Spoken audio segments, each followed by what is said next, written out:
Hã?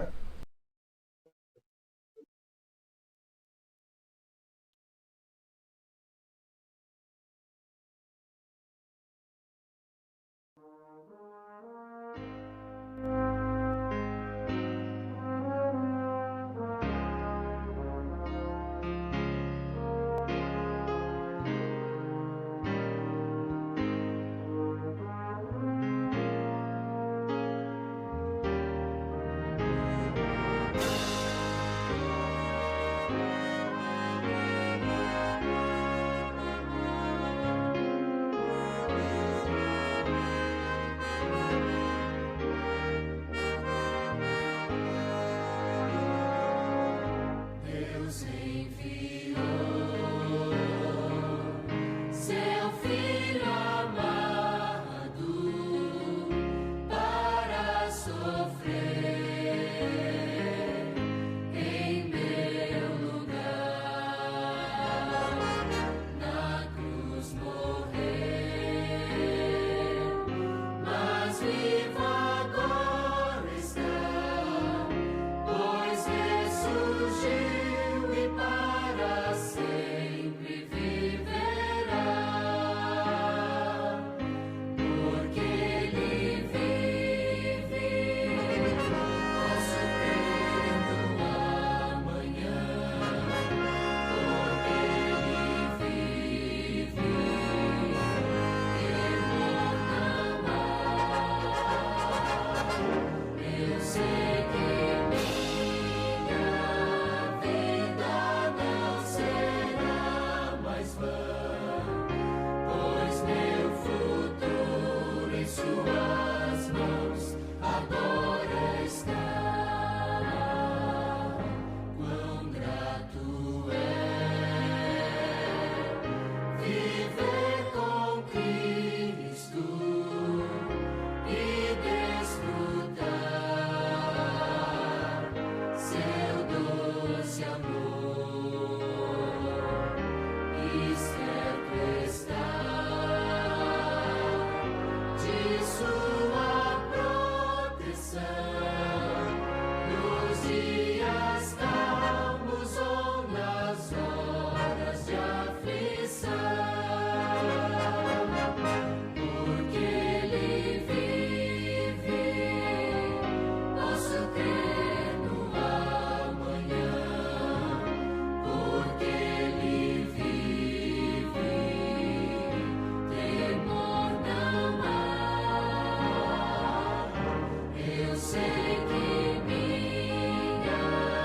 vida não será mais vã, pois meu futuro em Suas mãos agora está. E quando enfim chegar a hora de aqui cessar o meu viver, não temerei, pois Cristo vivo está. Eu viverei, pois vida nova me dará, porque Ele vive. Posso crer no amanhã, porque Ele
Amém.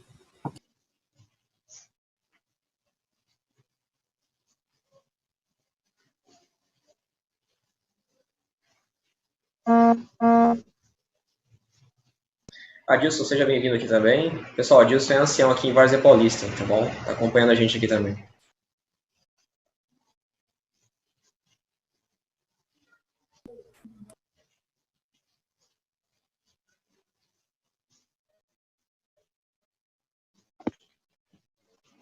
E aí, Boa noite aí a todos aí. Boa noite. Boa noite. Boa noite. Boa noite. Guilherme, Boa noite. aproveita então aí, se apresenta, diz aí de onde a gente se conhece e toca o barco. Pode orar e dar início. Obrigado, Jean, pelo convite. Pessoal, boa noite mais uma vez, tá bom? Meu nome é Guilherme, vocês já sabem. Eu sou do Paraná, ok? Sou paranaense, pé vermelho, como nós fala lá.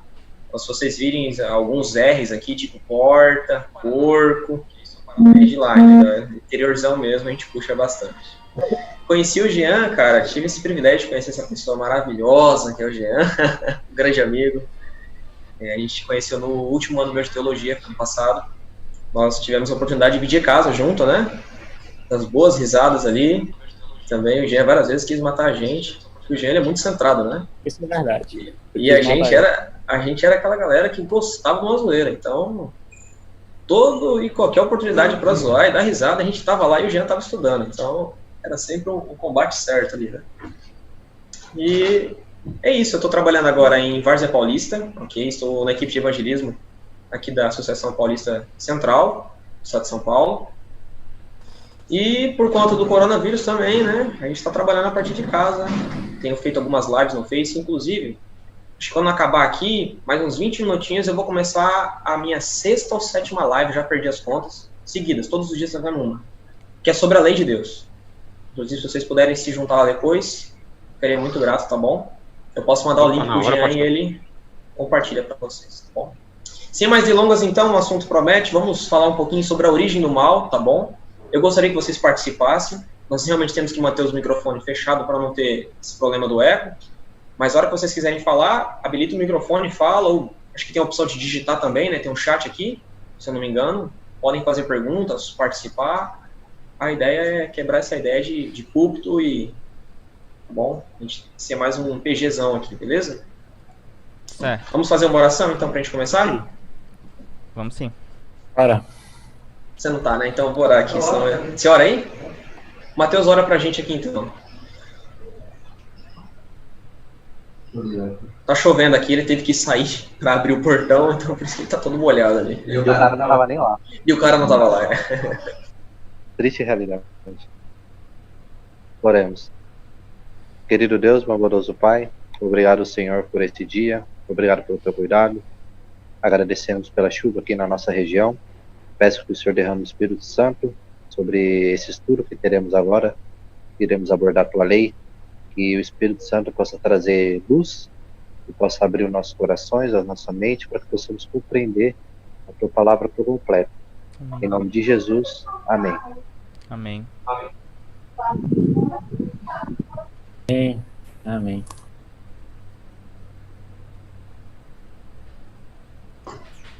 Beleza, pessoal, vamos lá então. Vou pedir para que vocês abram a Bíblia em Ezequiel, ok? E enquanto vocês abrem, vamos falar um pouquinho a respeito do mal, né? Esse é um tema muito complexo, é um tema grande, é um tema onde envolve a questão do grande conflito como um todo, mas que é um tema que deve ser muito bem explicado com aquilo que nós temos nas Escrituras Sagradas. Eu costumo muito comparar os temas da Bíblia com quebra-cabeças, ok? Onde nós vamos olhando num texto, vamos olhando em outro e vamos conseguindo peças para ir montando esse quebra-cabeça. Como adventistas do sétimo dia, recebemos mais algumas peças extras pelo espírito de profecia, ok? Que vão nos ajudando a montar. Mas se eu pudesse pegar a Bíblia como um todo e disser que ela é um grande quebra-cabeça, o grande conflito, a doutrina do grande conflito, Cristo e seus anjos de um lado, Satanás e seus anjos do outro, seriam essas peças, sabe, da lateral do quebra-cabeça. Vocês já montaram um quebra-cabeça, né? Sabe quando a gente vai começar um quebra-cabeça, a gente sempre pega essas pecinhas mais fáceis, porque ela já tem um cantinho arredondado, você já sabe onde ela encaixa. Só que são elas as peças bases para que você possa continuar montando o seu quebra-cabeça. Então, o grande conflito, ele te dá essa visão como um todo, um overview, que ajuda que você consiga examinar a situação de cima, sabe? O grande problema do mundo evangélico hoje em dia é que eles fazem o quê? Eles pegam e dão um zoom, não esse zoom aqui que nós estamos utilizando, é um zoom de aproximar, tá bom? Em cima da cruz, ali, em cima de Jesus e da graça, e eles vivem, nós vivemos na área da graça, Jesus te ama, Jesus te abençoa, é verdade, mas não é só isso, ok? Isso é o centro, é maravilhoso, mas só isso não responde muitas perguntas. Então, a ideia que eu quero trazer é puxar vocês para uma visão um pouco mais de cima. Nós não vamos conseguir abordar tudo, mas aí vocês vão ter as peças da lateral do quebra-cabeça, então, com os estudos de vocês vão aprofundando, bom? Então, Ezequiel 28, nós vamos ler a partir do versículo 12. Eu leio na versão revista e atualizada, segunda edição. Então, pode ser que tenha algumas palavras aqui meio arcaicas, tal, mas a gente vai depois parar para examiná-las, ok? Posso ler aqui, então, Ezequiel 28, a partir do 12? Sim, sim. Vamos, então. Diz assim, ó, filho do homem, levanta uma lamentação contra o rei de Tiro e dize-lhe, assim diz o Senhor Deus, tu és o sinete da perfeição, cheio de sabedoria, de formosura. Estavas no Éden, jardim de Deus. De todas as pedras te cobrias, o sárdio, o topázio, o diamante, o berilo, o ônix, o jaspe, o safiro, o carbúnculo e a esmeralda. De ouro se te fizeram os engastes e os ornamentos. No dia em que foste criado, foram eles preparados. Tu eras querubim da guarda ungido, e te estabeleci. Permanecias no monte santo de Deus, no brilho das pedras andavas. Perfeito eras nos teus caminhos, desde o dia em que foste criado, até que se achou iniquidade em ti. Na multiplicação do teu comércio se encheu o teu interior de violência e pecaste. Pelo que te lançarei, profanado fora do monte, e te farei perecer, ó querubim da guarda, em meio ao brilho das pedras. Elevou-se o teu coração por causa da tua formosura, corrompeste a tua sabedoria por causa do teu resplendor. Lancei-te por terra diante dos reis te pus, para que te contemplem. Primeira coisa que eu queria compartilhar com vocês. Já ouviram falar de indireta? Sabe o que é uma indireta? Silencia o Luciano aí. Silencia o Luciano aí, que nós já estamos pregando. Chegou um amigo meu, Luciano, aqui, ele é bem enérgico. Ele vai se juntar a gente já. Já ouviram falar de indireta, né? O que é uma indireta? Basicamente, deixa eu falar aqui para vocês. Esse pessoal aí, sabe, que vem aqui pro Zoom e utiliza esse headphone aí, sabe, com microfoninho, esse pessoal é perigoso, entendeu? Viu, Jean? Esse pessoal é perigoso. Parece um youtuber. Parece youtuber aí, entendeu? Ei, cara, isso é uma indireta. Eu tô falando com o Jean, mas tô jogando em quem? Tô jogando no João. Isso. Esse texto aqui é uma indireta. Essa lamentação, ela é enviada para o rei de Tiro. Mas não atinge bem o rei de Tiro. Atinge ele, mas atinge alguém que está por trás dele. Ok? Essa pessoa é Lúcifer, essa pessoa é Satanás. E nós cremos isso, meus queridos, com base em algumas afirmações que é dada nesse texto aqui. Por exemplo, no versículo 12, fala que ele é o sinete da perfeição. Em outras traduções vai dizer assim, é cheio de perfeição, ou a perfeição, tal. O rei de Tiro não era a perfeição em pessoa. Primeiro ponto. Segundo ponto, versículo 13. Estavas no Éden, jardim de Deus. Você pode tomar essa afirmação de dois sentidos. A primeira delas, o jardim do Éden em si, ok? Ezequiel está olhando para trás, cronologicamente, está falando, você estava lá. Ok? E então pode ser, ou também você pode pegar o Éden como um símbolo da presença de Deus, da habitação de Deus, ou seja, você estava no céu. Okay? De qualquer forma, era um ser que estava na presença de Deus, porque se estivesse no Éden ou no céu, Deus também está ali. Então, Tiro não estava, segundo ponto. Terceiro, versículo 14, esse é fortíssimo. Tu eras querubim da guarda ungida. No versículo 15 fala que ele era perfeito. Então, nós já temos aí 4 pontos que apontam uma outra pessoa e não rei de Tiro. Ok? Então, é uma indireta esse texto. O outro texto que nós vamos ver daqui a pouquinho, que é primo desse, que é Isaías 14, perdão, também é uma indireta. Mas eu queria parar algumas coisinhas com vocês aqui. Primeira delas, versículo 12, versículo 15 vai dizer que ele era perfeito, ou que era o sinete da perfeição. De qualquer forma, era um anjo perfeito. Deus criou uma pancada de anjos e criou um anjo comandante, que deveria reger esses anjos. Esse anjo é Satanás. Okay? Ele foi criado perfeito, sem nenhum problema, sem nenhum início de mal, nadinha. Okay? Deus criou um anjo perfeito e, muito importante dizer isso também, com o livre-arbítrio, com a condição de escolher fazer o contrário. Okay? Segundo ponto, aqui no versículo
Alô, alô, alô? Alô, alô? Pronto. Eu tomei um susto aqui, não vou nem mentir. Na hora que caiu, eu fiquei, meu pai eterno. chegou aí, chegou aí. Chegou. Geralmente aparece o tempo, nem apareceu dessa vez.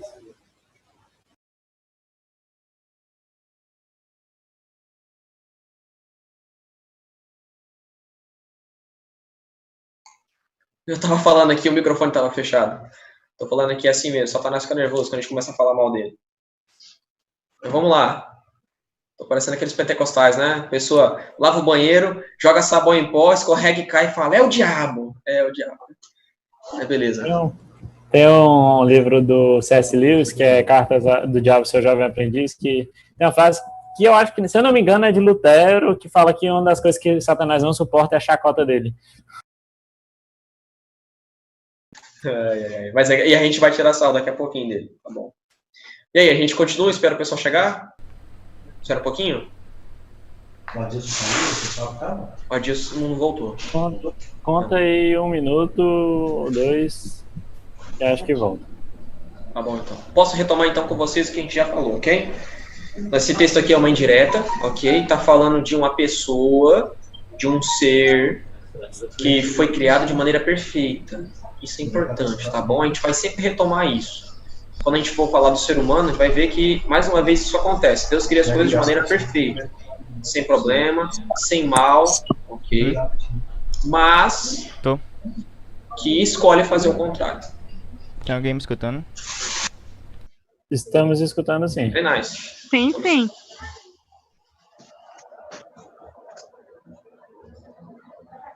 Ok.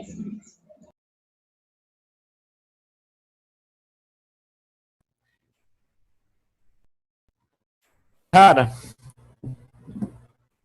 no texto aqui, tu foi falando do que tá acontecendo, aí eu fui percebendo, tipo, ele fala de perfeição no início, no final, aí fala das pedras no início, no meio e penúltimo, e aí tem o foco ali no querubim da guarda, né? Que aí tu vai explicar um pouquinho sobre isso, né?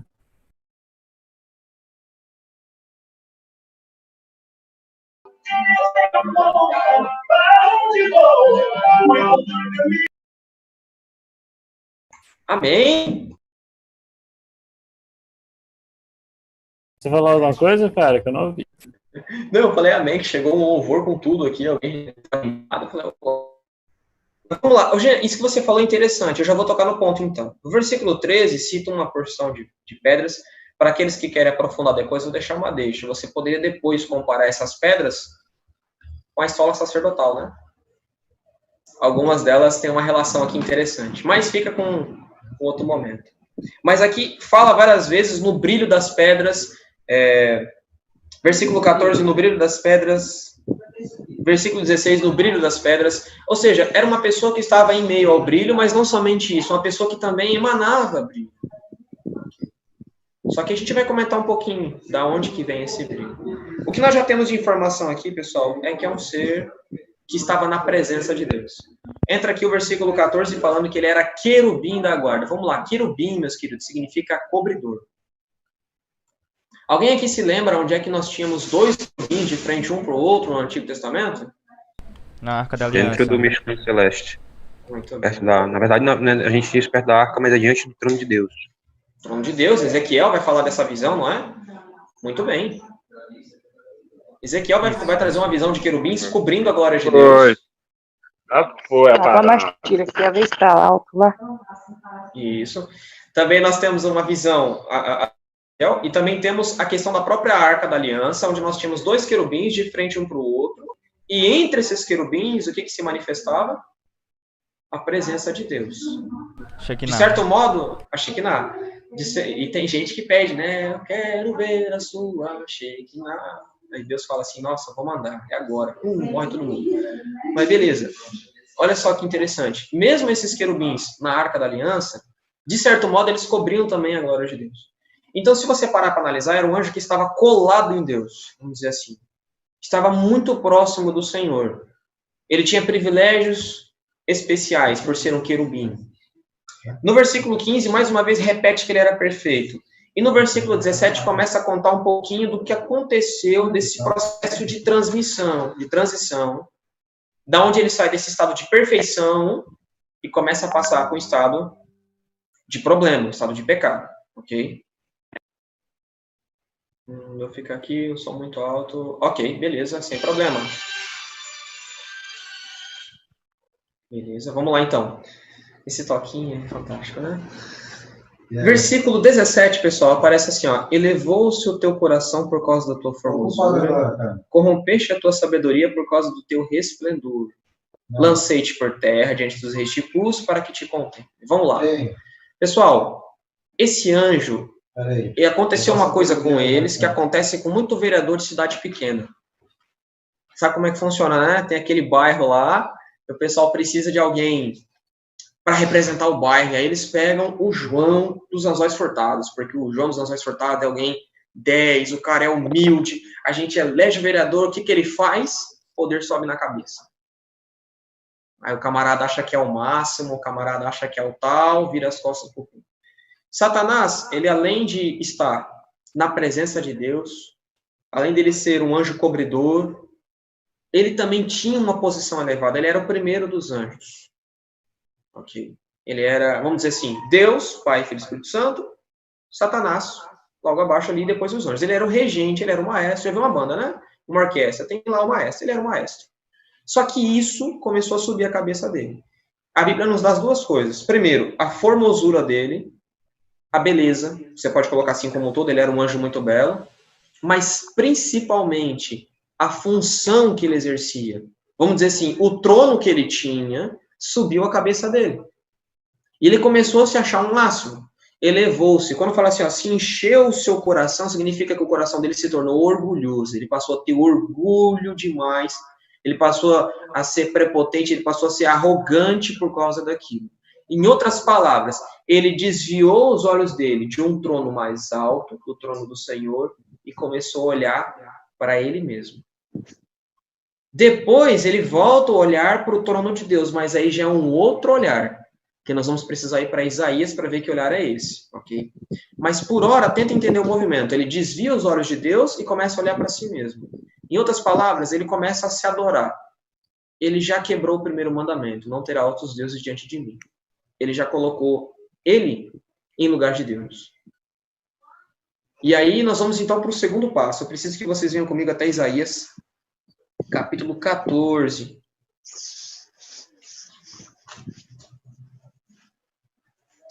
Isaías 14, versículo 12, 13, 14 e 15. Tem alguém que tá... Acho que é o Hermisson, é isso? Beleza, obrigado, Hermisson. Tava dando uma tremidinha, né? Pessoal, se vocês quiserem comentar, só habilita e fala, tá bom? Ou manda no chat também. Isaías 14, 12, acredito que vocês já encontraram. Diz assim, ó. Como caíste do céu, a estrela da manhã, filho da alva? Como foste lançado por terra, tu que debilitava as nações? Tu dizias no teu coração, eu subirei ao céu, acima das estrelas de Deus, exaltarei o meu trono, e no monte da congregação me assentarei nas extremidades do norte. Subirei acima das mais altas nuvens e serei semelhante ao Altíssimo. Ô, iludido, né? Vamos lá. Mais uma indireta que nós temos aqui, ok? O texto está sendo enviado para a Babilônia, mas na verdade está acertando quem está atrás da Babilônia, comandando os passos dela, que é o próprio Satanás. E aqui nós temos ironia, tá bom? Sabe, ironia mesmo, ironia do mesmo jeito que a gente tem aqui. Como caíste do céu? Significa o seguinte, como é que você caiu? Não era você o portador de luz? Não era você a estrela da manhã? Não era você que dizia, eu vou subir acima, eu vou colocar meu trono lá em cima? Não era você? Como que você caiu? O texto está ironizando, o texto está tirando sarro de Satanás. Descaradamente. Ok? E uma coisa interessante aqui. Eu disse a vocês que Satanás desviou os olhos de Deus e passou a olhar para si mesmo. Ok? Então ele tirou os olhos no sentido assim, com aqueles olhos de contemplação, de adoração ao Senhor. Ele passou a olhar a si mesmo com os olhos de adoração. Mas agora ele volta os olhos dele para o Senhor. Mas são os olhos da inveja. São os olhos da cobiça. Agora Satanás já está quebrando mais um mandamento da lei de Deus. Ele está cobiçando. O próprio Cristo fala que ele é assassino e homicida desde o princípio. Ó, ele consegue ser as duas coisas. O próprio Cristo disse isso para ele. E ele já está fazendo isso. E aqui no versículo 14, meus queridos, está o coração da rebelião de Satanás, ok? Está o coração. Versículo 14 diz assim, subirei acima das mais altas nuvens, serei semelhante ao Altíssimo. Daqui, meus queridos, aqui surgiu o grande conflito. Alguém que quer ser igual a Deus, ok? Nutrindo essas sementes no coração, alguém que não merece, mas quer ser. Okay? Porque a inveja é mais ou menos isso. Eu dizer assim, se eu tenho inveja do Jean, eu falo assim, olha, você não merece o que você tem. É eu que mereço estar aí. A inveja é isso. Entende? Por isso que a inveja ela é tão perigosa. E Satanás, então, ele começa o conflito. E é daqui, meus queridos, essa ideia de querer ser semelhante ao Altíssimo, que vai surgir, por exemplo, Miguel. O que é Miguel? Quem é como Deus? Miqueias, a mesma coisa. Quem é como Deus? E se sobrar tempo no finalzinho, eu vou ler um versículo de Miqueias 7, que é fantástico, ok? Mas só se sobrar um tempo no final, tá bom? Meus queridos, aqui iniciou-se o grande conflito. Aqui eu vou fazer um adendo agora com o Espírito de Profecia para trazer mais algumas peças do quebra-cabeça para vocês. Ellen White vai comentar que a partir daqui, Satanás começou a ir com outros anjos, a lançar mentiras a respeito de Deus, de que Deus não é justo, que a lei de Deus era impossível ser guardada, de que eles não tinham liberdade, só teriam liberdade se, então, houvesse uma possibilidade de fazer algo diferente. Ele começou a semear a discórdia. Algumas pessoas gostam de pegar Ezequiel 28:16, falando assim, na multiplicação do teu comércio. Tá bom, pode pegar esse texto para dizer isso, não tem problema, tá bom? A ideia é essa mesmo, Pastor, que ele saiu semeando. Sim. O Daniel quer falar, o Salmo 40, verso 20, verso 1. Pode falar aí, Daniel. Opa, pastor, assim, acrescentando, né, positivamente o que o pastor falou, o nome Miguel, né, uma possível tradução também para ele é aquele que é o que Deus é. A gente tem um costume muito de falar assim, quem é semelhante a Deus, né, como se fosse e de fato é um título honorífico, né, um grito de guerra, mas Michael, né, literalmente significa, assim, é uma possível tradução também, né, dentro desses muitos títulos, aquele que é o que Deus é. Então, literalmente, Miguel é é Deus. Só uma adição positiva que o pastor também estava falando. O Iago também quer falar agora. Manda lá, Iago. Eu estava lendo aqui, eu estava acompanhando Ezequiel, que você estava falando.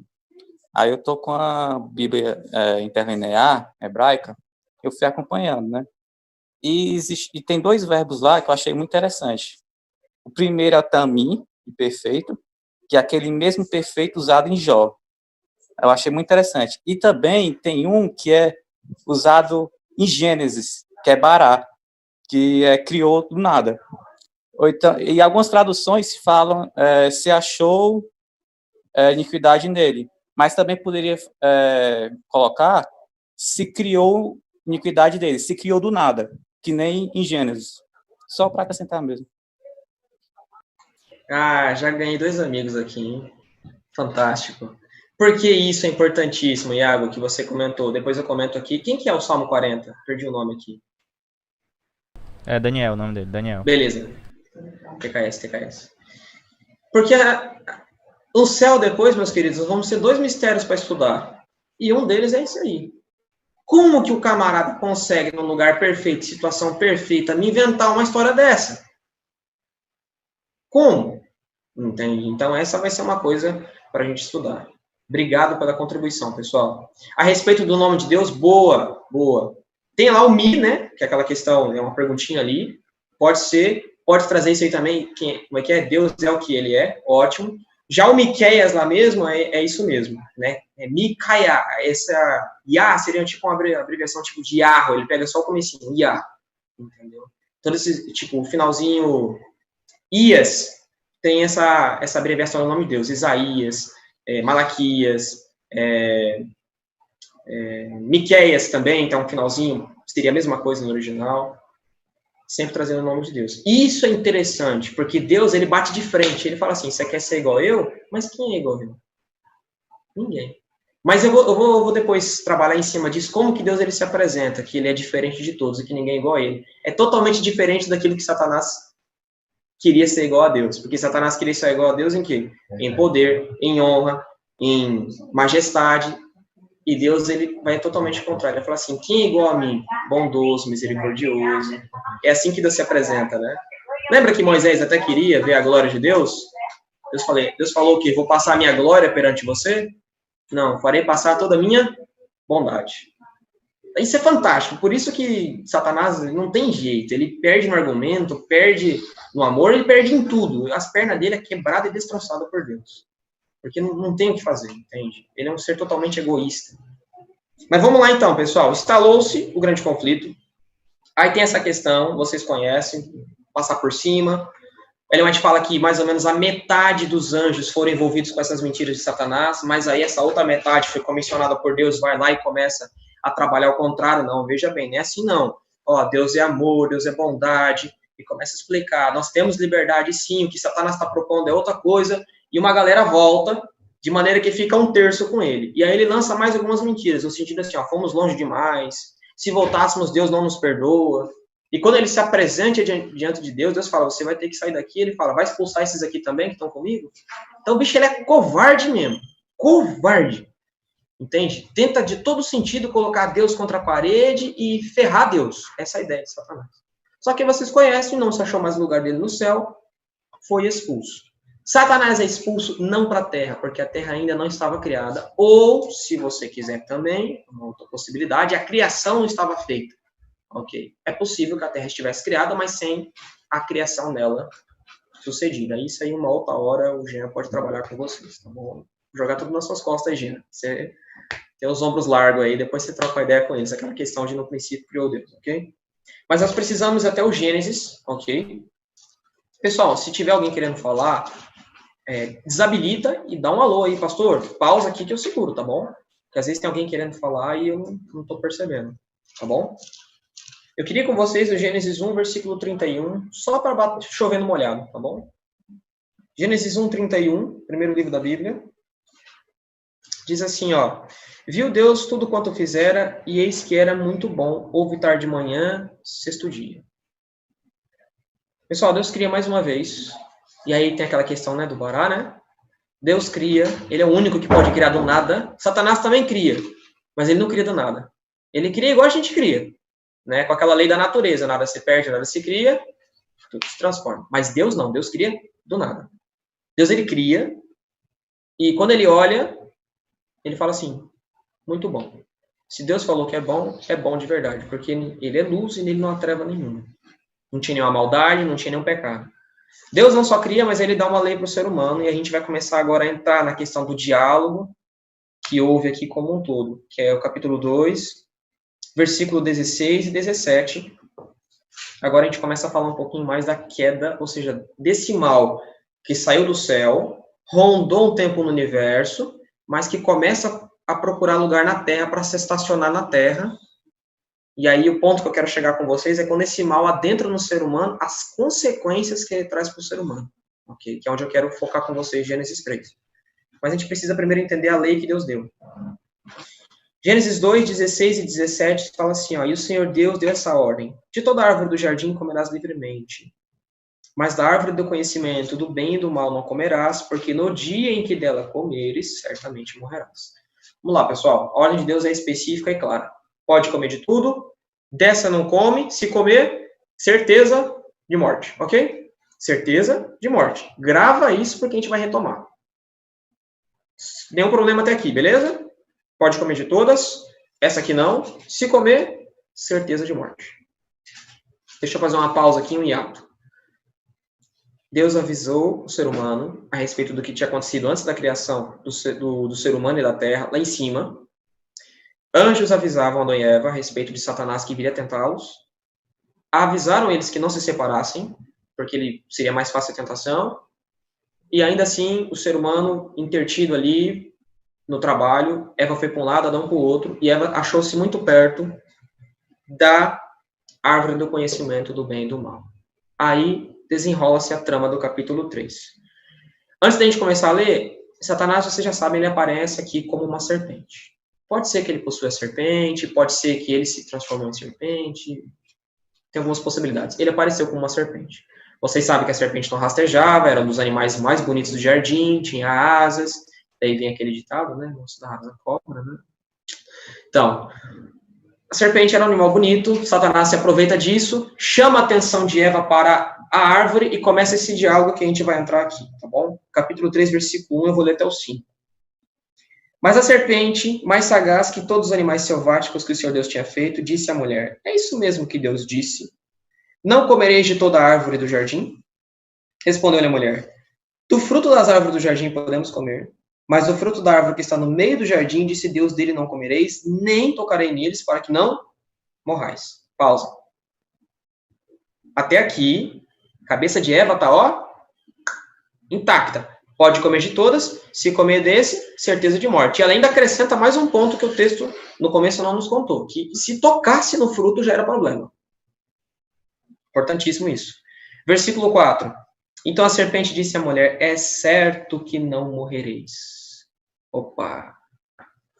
Já temos um problema aqui. Mas vamos lá, 5. Porque Deus sabe que no dia em que dele comerdes, se vos abrirão os olhos, e como Deus sereis conhecedores do bem e do mal. Deixa eu parar aqui para a gente comentar o que está acontecendo. Satanás não aparece como anjo de luz. Por que será, né? Óbvio, se ele aparecesse, Eva, ó, ralava peito. Já fica uma primeira lição para a gente. Satanás nunca aparece como ele é, tá bom? Sempre vai aparecer disfarçado, numa proposta indecente. Entra aqui nesse site, vamos ver alguma coisa. Que tal esse trabalho aqui, uma propostinha para você ganhar alguma coisa? Sempre ele aparece assim. Sorrateiramente. Segundo ponto, ele nunca apresenta aberta controvérsia contra Deus. Por quê? Porque é mais fácil decidir. Por exemplo, a gente, com esses dois problemas que a igreja às vezes apresenta, né? Perfeccionismo ou liberalismo. Sempre o perfeccionismo ele é mais danoso à igreja. Por quê? Porque o liberalismo, a pessoa já reconhece de cara, o cara chega e fala, olha, o arte não presta, a igreja tá muito retrógrada, a gente tem que trazer umas baterias para dentro, a gente tem que pôr, o púlpito tem que ser um latão, virar tudo escuro aqui, você já reconhece a ideia e já se assusta, mas o perfeccionismo ele é mais danoso, por quê? nós precisamos orar mais. Precisamos buscar a Deus. E aí, aquela aparência, aquela capa, ela não mostra o interior. E aí você compra a ideia. Ok? Então ele é mais danoso nesse sentido, ele entra mais profundo. Ok? Aqui tem uma questão que o Jean depois vai aprofundar com vocês. Tem uma questão da serpente ser sagaz e depois o ser humano se tornar como a serpente. O Jean vai bater em cima disso, tá bom? Faz a pergunta no áudio para todo mundo. O Daniel Trajano quer falar também. Beleza, o Matheus depois o Daniel entra. Pronto. No caso, só jogar aqui uma situação. Se Adão tivesse, no caso, no lugar de Eva, se Adão tivesse distanciado de Eva e tivesse deparado com a serpente, ele de imediato ele teria reconhecido que ali era Lúcifer, porque ele nomeou todos os animais antes de Eva. E ele sabia que, obviamente, a serpente não falaria. Então, será que ele teria esse senso? Ou haveria uma possibilidade de não ter caído, não ter pecado, se fosse por ele? Quando acabar a live eu te pego. Tem que jogar sério, né? Brincadeira, vou fazer assim, eu vou segurar essa tua pergunta para o momento que Eva vai falar com Adão. Aí nós responde essa e uma outra, pode ser? Pode ser. Daniel.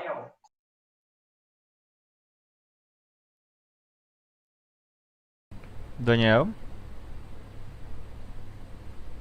Opa, pastor. É que é interessante, assim, o ponto que o senhor tocou, né? No começo do verso 3, ali partindo para o capítulo 3, ele diz assim, mas o fruto da árvore, né? Eva falando, mas o fruto da árvore do meio do jardim, disse Deus. Desse fruto não comereis, nem tocareis, para que não morrais. Então a serpente disse à mulher, é certo que vocês não irão morrer. Porque Deus sabe que no dia em que desse fruto você comer, seus olhos se abrirão, e como Deus serão conhecedores do bem e do mal. Eu vou entrar nisso aí agora. Bom, acho que você já pegou o insight, né? É interessante esse ponto, né? Porque, voltando àquela questão lá dos Quem nomes, queria né? ser igual a Deus, né? Uhum. Exatamente, né? Tipo, Miguel, Mijael, ou Mijael, né? Miguel, ele é Deus, né? Literalmente, ele é Deus, né? O nome significa isso, aquele que é o que Deus é, né? Deus é onipotente, Deus é onisciente, onissapiente, todo-poderoso, mantenedor do universo, Olã, criador de todas as coisas. Até os atributos incomunicáveis de Deus, Miguel tem. Então, Miguel é Deus. Miguel pode dizer, eu sou Deus. Mas Satanás não. Nem tanto Satanás queria ser igual a Deus. E é interessante que o mesmo pecado que ele... Exatamente. O mesmo pecado que ele comete, ele induz a espécie adâmica a cometer, aqui nesse verso, né? A cometer também. Você tá dando, como é que fala? Spoiler, pô. Desculpa aí, pastor, foi mal. Que isso, a gente vai voltar agora. Mas muito boa a jogada. A ideia é essa mesmo, ok? Então, vamos lá, deixa eu trabalhar aqui um pouquinho com você essa questão. Eva tá certinho na cabeça dela, ok? A cabeça de Eva tá funcionando do jeitinho que Deus deixou funcionando. Perfeito. Versículo 4, entra aquela a primeira mentira imortalista, que o ser humano não morre, mas aí Satanás, então, ele abre abertamente rebelião contra Deus. Então, num primeiro momento, ele nunca abre. Ele chega sorrateiramente para ganhar aceitação. Uma vez que ele ganhou a aceitação, ele entrou no diálogo, porque o diálogo foi mais longo. Nossa, você fala. Eu falo. Como? Porque eu comi esse fruto aqui, ó. Toma um pouquinho. Não pode. Por quê? Porque Deus falou, se pegar, vai morrer. Não, eu tô aqui. Olha aqui o fruto. Arranca um e dá uma mordida. Aí fala, não, é certo que vocês não vão morrer. Aí ele abre. E aí no versículo 5, que aqui eu tenho pelo menos 3 coisas que eu quero focar com vocês. Primeiro, porque Deus sabe que no dia em que dele comerdes, se vos abrirão os olhos. Grava essa expressão aí, abrir os olhos. Vai se repetir e nós vamos ter que retomá-la. Segundo ponto, como Deus sereis conhecedores do bem e do mal. Quem queria ser como Deus? Satanás, Esdras 14:14. Subirei acima das mais altas nuvens, sereis semelhante ao Altíssimo. Sereis semelhante ao Altíssimo. Agora ele coloca, ele tira essa semente do coração dele e coloca no coração de Eva. Pegou? Já o segundo ponto aqui. Agora vamos para o terceiro. Sereis conhecedores do bem e do mal. Mais ou menos. Por quê? De fato, o ser humano passou a conhecer o mal. Só que Satanás, ele fez um glamour em cima disso aqui. Você vai conhecer o bem e o mal, ele, num sentido assim, meio filosófico, sabe? Você vai conhecer o bem, você vai conhecer. Ele não falou que esse conhecer era o conhecer bíblico, de experimentar e estar dentro. Entende? Ele não falou. Por exemplo, ele não falou para Adão e Eva que conhecer o mal incluía perder a... Como é que fala? A inocência natural. Não falou que seria viver com o pecado. Não falou que eles teriam que ver um filho matando o outro. Não falou que eles teriam que ver uma posteridade indo longe dos caminhos do Senhor. Não falou que teria dilúvio. Não falou que ia ter um monte de desgraceira. Não falou que ia ter coronavírus. Não falou nada disso. Tá entendendo? Ele vendeu um produto. Eu não sei se tem algum publicitário aqui ou não. Não fica bravo comigo, não. Mas eu costumo dizer que Satanás foi o primeiro publicitário. Porque ele enganou, ele fez aquela propaganda, abra felicidade, Coca-Cola, e vendeu a Coca-Cola e não falou que dava câncer, entendeu? Ele fez isso com Eva. Vocês estão rindo aí, mas vocês gostam. Até agora a gente teve o que era bom e o que era mal sendo dito por Deus, né? Deus falava, isso é bom, isso é mal. Isso é bom, isso é mal. Tudo é bom, essa árvore é má. Então, até agora eles meio que conheciam a visão de Deus do que era bom e o que era mal. Perfeito, gente. Até então, o ser humano está com Deus. Deus fala, o ser humano escuta. Agora Satanás fala e agora o ser humano começa a escutar a Satanás. Satanás começa a ser, então, vamos dizer assim, o... Como é que eu posso falar? O ruler. O... Guarda-voz? Não. Aquele que dá as leis e... Enfim, ele começa a ser agora quem dita o que é certo e errado. Vamos colocar assim. É o legislador. Okay? Legislador, nossa, perfeito. Era essa a ideia. Ele começa a ser gente tem 9 minutos até essa reunião acabar. Eu crio outro link e a gente continua. Fechou. Deixa eu ver se eu consigo fechar pelo menos essa parte aqui. Qualquer coisa, se fechar, a gente volta de onde parou, tá bom? Eu espero 1 minutinho ou 2 para todo mundo chegar. Beleza? Certo. Vamos lá, versículo 6. Pegou aqui, então, as 3 ideias, né? Primeiro, porque Deus sabe... Ah, tem mais uma outra coisa aqui também. Ele coloca Deus como mentiroso. Ok? Que Deus não, certamente não morrereis. E agora começa a colocar, de maneira assim, sabe? Sorrateira, isso. Né? Por baixo do pano, vamos colocar assim, que Deus está escondendo alguma coisa. Deus sabe que no dia em que vocês vão... Então, ele vira, ele começa a mexer com o caráter de Deus e com aquilo que Deus disse. Presta atenção, porque isso é a maneira mais forte do engano. O engano, quanto mais ele se parece com a verdade, mais poderoso, mais forte e mais longe ele vai. Por isso que eu disse para vocês que o perfeccionismo, nesse sentido, ele é mais danoso, porque ele é mais próximo da realidade. E é mais próximo daquilo que Deus exige que é da gente. Entende? Por isso que ele vai entrar mais fundo. Satanás, que agora o que ele faz? Ele começa a mexer um pouquinho naquilo que Deus fala. Versículo 6 tem algo interessante, que é vendo a mulher, e tem essa questão da visão, né? Se vos abrirão os olhos, vendo a mulher, eu não vou entrar muito nisso, já depois pode trocar uma ideia com vocês. Vendo a mulher que a árvore era boa para se comer, é agradável aos olhos, árvore desejável para dar entendimento, tomou-lhe do fruto e comeu, e deu também a seu marido, e ele comeu. Agora vai entrar aquela questão que você falou, acho que dá dentro desses 7 minutos aqui. Primeira coisa, a questão dos olhos e visão aqui é muito repetitivo no texto. E é uma questão muito assim da cobiça, sabe? Ser igual a Deus, olhar desejável para dar entendimento, desejável, olhou, olhos. Então essa questão, esse ritmo é porque cobiça acontecendo. Aquela semente de ser igual a Deus que o Daniel, né? Daniel falou, está agora no coração de Eva. Já pecou. Não comeu do fruto, não pegou, mas já pecou. Ok? Porque o pecado não são apenas atos gravíssimos.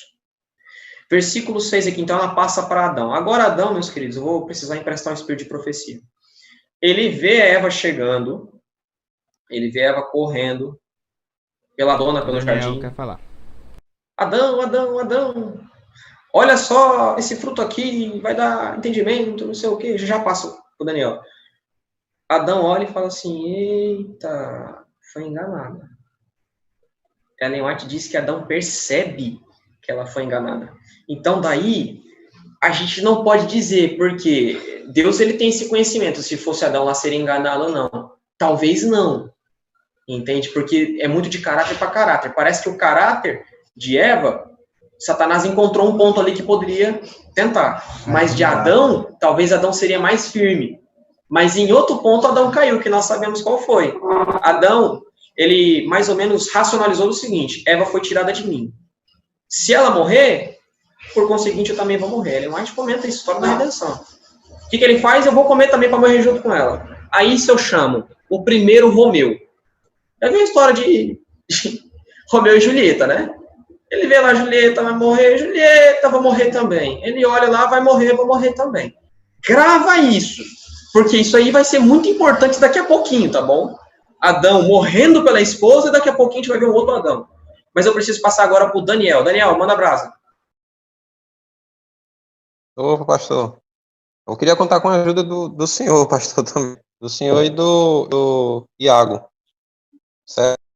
É interessante essa passagem de Isaías 14. Só voltando um pouquinho àquilo que o pastor já vinha frisando e reforçando, né, também. Isaías 14, 14, nas nossas traduções aparece assim, subirei acima das mais altas nuvens, é isso? E serei semelhante, né? Serei semelhante ao Altíssimo. Aí eu peço auxílio de vocês. O texto que eu estava vendo aqui, juntamente com o Iago, né, essa questão do texto em DNA, parece assim, Eler Bamotei Av Edamer. Esse Edamer, essa palavra, a palavra que dá origem a ela, essa expressão, é Adamar. E Adamar aqui é literalmente o significado, né, o significado dela. Literalmente significa ser igual. Porque, tipo assim, a gente vê em português meio que a força, né? Da ideia assim, tipo, serei semelhante ao Altíssimo. E não, a ideia aqui é serei igual ao Altíssimo. Ou seja, serei Deus. Serei Deus. Né? Só uma pincelada aí. Se eu tiver errado, me corrija, por favor. Daniel, boa. Foi boa a sua argumentação aqui. Eu não sei, eu tenho que olhar lá. Eu tô abrindo o Bibleworks aqui, mas eu vou deixar de segundo plano. Para se sobrar um tempinho, eu volto para a gente não atrasar como um todo. Mas é possível, sim. E se for realmente isso, no sentido de ser igual a Deus, não altera e até mesmo dá até mais uma agravada no problema dele. Ok? E é possível mesmo, eu não duvido não. Porque a ideia de ser semelhante, analisando as ações de Lúcifer, ela nunca me contentou muito, sabe? Eu sempre achei que ele quis ser Deus. Ele sempre quis ser o legislador. Ele sempre quis ser o camarada, entende? Tanto é que lá em Apocalipse 21, 9, ele vai marchar para destronar Deus. 29, perdão. Apocalipse 20, versículo 9. Se ele quer destronar Deus, ele quer estar no lugar de Deus. Ele quer ser o próprio Deus, né? É possível. Podia se entrar nas bandas do norte, né? Me assentar nas extremidades do norte, né? É possível. Mas agora eu não vou poder analisar, tá bom? Já abri o Bibleworks aqui, depois eu dou uma olhadinha. Pessoal... Pastor, eu tenho uma dúvida. Manda lá, irmã, manda lá. É o seguinte, é porque o senhor falou sobre a questão do pecado de Eva, né? Que ela pecou antes mesmo de pegar no fruto. E pode parecer até uma pergunta boba, mas eu fiquei pensando aqui sobre isso. Como é que Eva pecou dessa forma se ela não conhecia o mal, né? Como é que ela pecou sem ser em atos, assim, só em pensamento? Como é que se explicaria essa questão? Daniel quer falar também. Vamos lá. Deixa eu responder aqui, eu passo para o Daniel. A mesma pergunta pode ser feita para Satanás. Como que ele pecou se ele não conhecia o mal? Perfeito, né? É o grande mistério da iniquidade. Entende? Como que um coração perfeito, mas no caso de Eva, ela teve a tentação. O que acontece com Eva é que ela cedeu à tentação. Só que o fato de pegar o fruto só foi a exteriorização, ou seja, tirou de dentro do coração e se tornou um ato. Mas o pecado ele é mais profundo do que a ação. Ele envolve o coração. Por exemplo, deixa eu dar um outro exemplo. Um homem que olha um homem casado olhando uma mulher na rua, o solteiro também não pode fazer isso, tá bom? O homem casado tá olhando a mulher na rua e fica olhando, imaginando, ele vai lá e adultera com ela. O ato de adulterar com ela foi a exteriorização. Ele tirou de dentro do coração e praticou. Só isso. Então Eva ela já nutriu a semente de ser igual a Deus, desconfiou da ordem de Deus ao ponto de ir e pegar. Entende? Aí que surgiu o pecado no coração de Eva. Mas também o pecado entrou por Adão. Joga no. Mas alô? aí também entra a Alô? questão que o pecado ela não entrou por Eva, porque Eva foi enganada. O pecado consciente entrou por Adão. Pessoal, No falta caso, menos de 1 minuto para acabar essa sessão. Eu vou criar outro e a gente continua com o Matheus. Ok. Não sai daí, apenas um breve intervalo.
Hello there. Pronto, voltamos.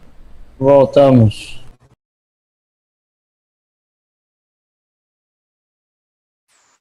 Tem mais gente para chegar ainda, né? Vamos esperar um pouquinho, então? Opa. Você não vai, não?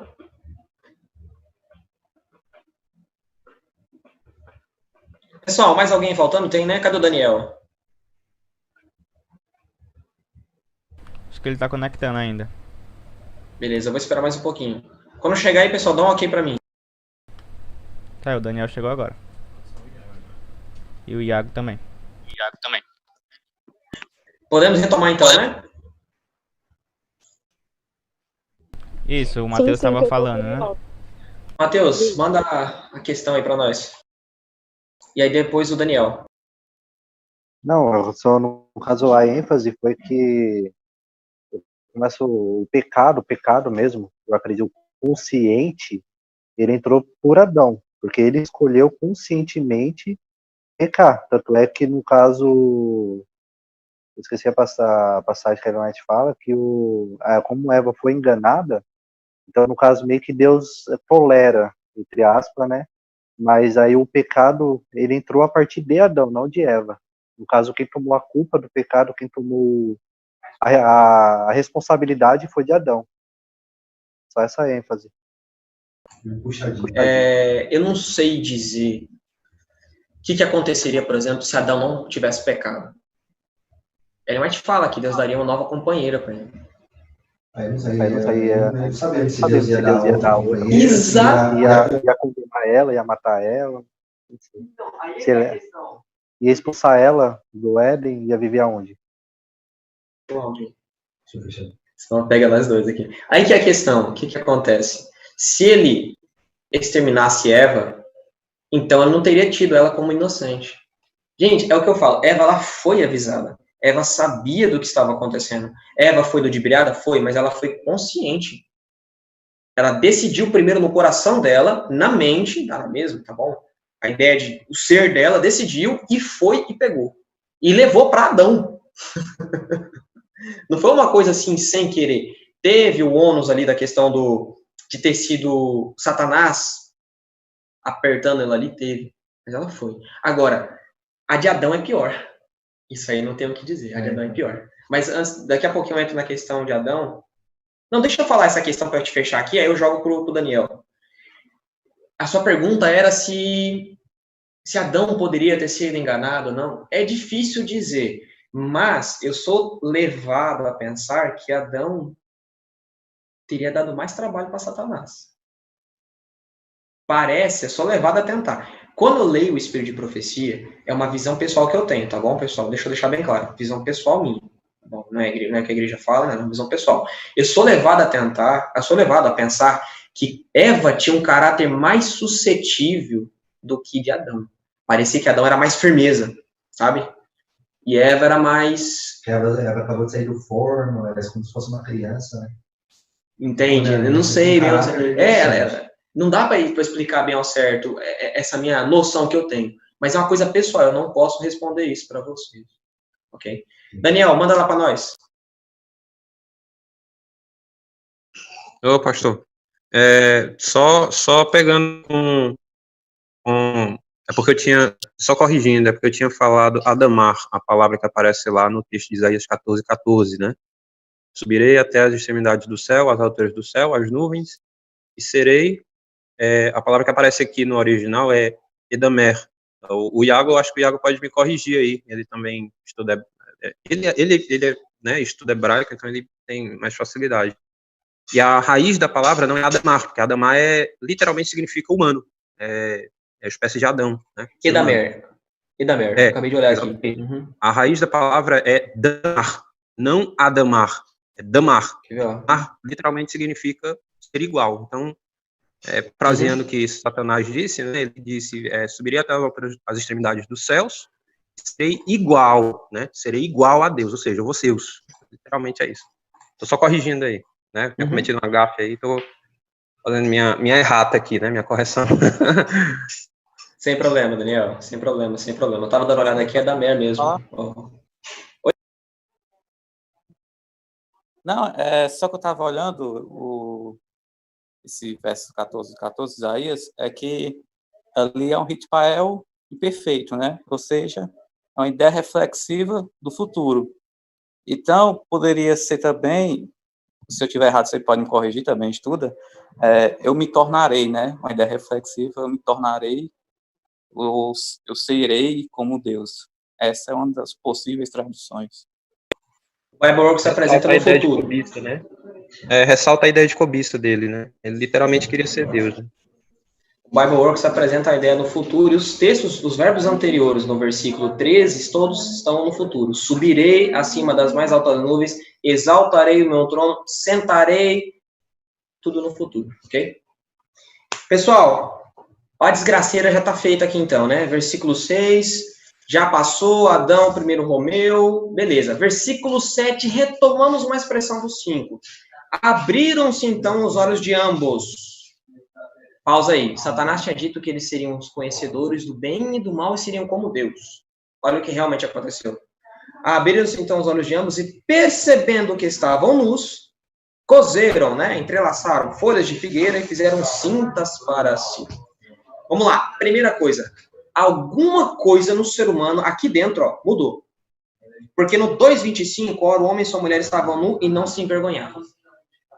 O ser humano não tinha vergonha de estar nu. No 3:7, o ser humano tem vergonha de estar nu. Alguma coisa aqui dentro, então, desorientou o ser humano. O ser humano vivia numa direção como uma bússola, assim, vai, norte. Vivia aqui, não tinha nenhum problema, não tinha nenhum pecado, não tinha nenhuma vergonha estar pelado. Eu não estou falando, tem gente casada aí, né? Deve ter. Eu não estou falando estar pelado na frente do marido, da esposa, no banho. Não, eu estou falando, meus queridos, estar pelado no jardim do Éden, com um monte de anjo indo para lá e para cá, com Deus aparecendo todo dia, com aquele vento da brisa, entendeu? Você está entendendo, irmão? Eu estou falando disso, cara. E não era problema para o ser humano. Entende? Não era problema. Agora se torna. Então, alguma coisa aqui dentro mudou. Porque aqui fora, continua do mesmo jeito. Estava nu antes, estava nu agora. Mas aqui, a percepção do ser humano agora, E não é o fato de perceber que estavam nus, mas é o que vem depois dessa percepção. Entende? Depois da percepção, como o ser humano trabalha com isso? Agora ele vê isso de maneira má. Por quê? Porque ele agora se tornou mau. Entende? Só que o ser humano, eu já vou dar essa informação para vocês agora e depois nós vamos mostrar nos versos. O ser humano, ele não percebe a doença. Ele só percebe o efeito. Ok? Só percebe o sintoma. Ele não percebe a causa, ele percebe o efeito. Por exemplo, vamos falar do coronavírus aí, né? O que é o sintoma do coronavírus aí? Sei lá, é febre? Me ajuda aí, pessoal. Habilita o microfone aí. Me dá uns sintomas aí do coronavírus. Febre, falta de ar. Tosse seca. Já é. Brincando, vamos lá. Falta de ar, vamos pegar esse aí. O ser humano, se fosse nesse sentido, ele não perceberia que ele está com febre, tosse seca Perdão, ele não perceberia que ele está com coronavírus. Ele percebe assim, estou com tosse, estou com falta de ar e estou com febre. Tá entendendo? Ele não percebe que alguma coisa aqui dentro mudou e que agora ele não é mais naturalmente puro. Agora ele é maldoso, mas ele não percebe, ele só percebe o efeito. Qual é o efeito? O efeito é, nossa, tô nu. Tá entendendo? E aí vem mais um ponto. Cozeram folhas de figueira e fizeram cintas para si. Opa! Algumas traduções vão dizer assim, fizeram os aventais, mas eu gosto da tradução na linguagem de hoje, que ela fala assim, fizeram umas tangas. A ideia é essa aí mesmo. Fizeram umas tanguinhas, uns biquininhos, cobriram com folhas de figueira. Sim. Guilherme, tem a ideia também, tipo, da percepção deles de qual era o real problema, né? Tipo, cara, eles acabaram de pecar, o mundo agora vai ser diferente para eles e o problema que eles enxergam é que eles estão nus. E a solução também que eles dão para esse problema não é a melhor, né? Eles têm que vir trazer uma solução melhor. Mas o problema, eles não veem um problema, veem um problema menor, tentam corrigir e o menor eles não conseguem corrigir. Nice. Qual é o problema aqui? É aquela questão, ele não vê o real problema, né? Vê o efeito que ele trouxe. E aí tenta resolver com as próprias mãos. Depois, no versículo 21, vai ter novamente umas vestes aparecendo, mas aí a gente vai comentar esse paralelo da primeira para a segunda veste, tá bom? Mas nesse primeiro momento aqui, essas vestes simbolizam as obras das mãos do ser humano. São imperfeitas e incapazes de resolver o problema do pecado. Entende? Porque veste de folha não protege contra o calor, nem contra o frio, rasga logo e vai secar. Tá entendendo? Então, obras das mãos do ser humano, imperfeito. Primeiro, o grande efeito do pecado, então. O ser humano perde a natureza pura, se torna naturalmente maldoso. Segundo problema, o ser humano tenta resolver o mal com as próprias mãos. Versículo 8, nós vamos ver o terceiro. Quando ouviram a voz de Deus, que andava no jardim pela viração do dia, esconderam-se da presença do Senhor Deus, o homem, e a sua mulher por entre as árvores do jardim. Terceiro problema, o ser humano agora foge de Deus. Agora você já está vendo o pecado, fazendo separação entre Deus e o ser humano. O relacionamento entre Deus e o ser humano é rompido. No versículo 12, vai mostrar o relacionamento do ser humano para com o ser humano rompido. Mas Ellen White já fala que assim que eles pecaram, já começaram a brigar entre si. Por que você comeu? Mulher burra, você foi fazer isso? Homem burro, ninguém mandou você comer também? Já começou aquela briga ali, entendeu? Já começaram a romper os relacionamentos. Você vê como o pecado ele vai ferrando, ele vai entrando, e as consequências são graves. 3 até aqui nas minhas contas. Perde a inocência natural, se torna maldoso naturalmente.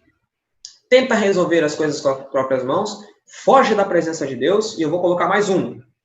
Versículo 9. Chamou o Senhor Deus ao homem e lhe perguntou, onde estás? Peraí. Pera lá um pouquinho, né, Jean? Como assim? O onisciente, o onipresente, o presciente, perguntando onde o ser humano está? É óbvio que Deus só podia estar dando uma oportunidade para o ser humano fazer o quê? Senhor, pequei. Mas aí você vai ver como o ser humano agora tem um coração endurecido e não assume. Ok? Versículo 10. Eu quero chegar num ponto aqui com vocês. Aí eu para um pouquinho para ver se vocês querem comentar alguma coisa disso tudo que a gente já passou, tá bom? 10. Ele respondeu, ouvi a tua voz, e porque estava nu, tive medo e me escondi. Mais uma vez, essa questão que eu e o Jean comentamos aqui. O ser humano não está falando assim, Senhor, porque eu pequei, porque eu te desobedeci, porque eu escutei a voz de Satanás, porque eu dei mais valor à voz de Satanás, eu me escondi do Senhor. Não, porque eu estou nu. Olha Daniel que quer interessante. Só um pouquinho, já jogo lá. Eu preciso jogar o versículo 11 aqui. O ser humano, ele apresenta para Deus o quê? O efeito. Deus fala, não, eu quero a causa. Olha o versículo 11. Perguntou-lhe Deus, quem te fez saber que você estava nu? Comeste da árvore que eu te ordenei que não comesses? Deus fala assim, Adão, tá, nu não é problema, porque você estava nu antes. Mas como que você, então, olha para isso agora e vê problema? O que fez você ver a sua nudez com vergonha? Deus pulou essa barreira aqui da consequência e foi lá na causa. Tá entendendo? Ele foi lá na doença, ele tocou no pecado. E aqui tem uma coisa interessante, o pecado é a única doença que afasta o doente do médico. O ser humano foge de Deus.